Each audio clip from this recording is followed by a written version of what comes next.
விஜயகாந்த் ஐயானோடனே உங்களுக்கு பட்டுன்னு என்ன ஞாபகம் வரும்? விஜயகாந்த் ஐயா ஞாபகம்னாக்கா அவர் செஞ்ச உதவி மக்களுக்காக ஒரு உதவி வந்தாங்க சாப்பாடு சாப்பிடு ஒரு உதவி பண்ணுறதா விஜயகாந்துக்கு ஒரு குழம்பு பணம் பதிவெல்லாம் இருக்குல்ல ஒரு மனுஷால் வந்தால் சாப்பிடு வா தண்ணி குடிதான் சொல்லுவார் விஜயகாந்த். அது மாதிரி அவர் வந்தால் பசியோட வாங்க தான் சொல்லுவார், கண்டி போன்னு சொல்ல மாட்டார் விஜயகாந்த்.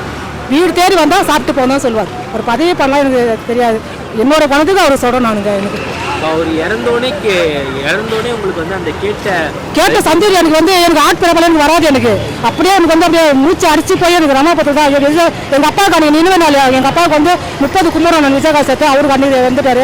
எங்கள் அப்பாவோட அவரு ரொம்ப நான் தலைவானிங்க அழுத நான் எல்லாமே மூச்சு அடிச்சு போய் எனக்கு பிபி எனக்கு அதை மாதிரி எனக்கு மறக்கவே முடியல. என்னால் இங்கே வச்சு பார்த்து இடம் பார்த்தா தீபத்தூருக்கு எடுத்துன்னு போனாங்க. அவரு கூட நைட்டு 12 மணிக்கு இங்கே வந்து நாங்கள் அடக்கலம் பண்ணிட்டு நாங்கள் மறுபடியும் நாங்கள் வீட்டுக்கு போனோம். ராமாபுரம் கொத்தில ஒரு போலீஸ்கார் எனக்கு எங்கேமா போனோம் ராமாபுரம் பார்த்து போனோம். எனக்கு ஆட்டோ ஏற்றி விட்டார். எனக்கு ஒரு போலீஸ் யார் எவரும் தெரியாது எனக்கு.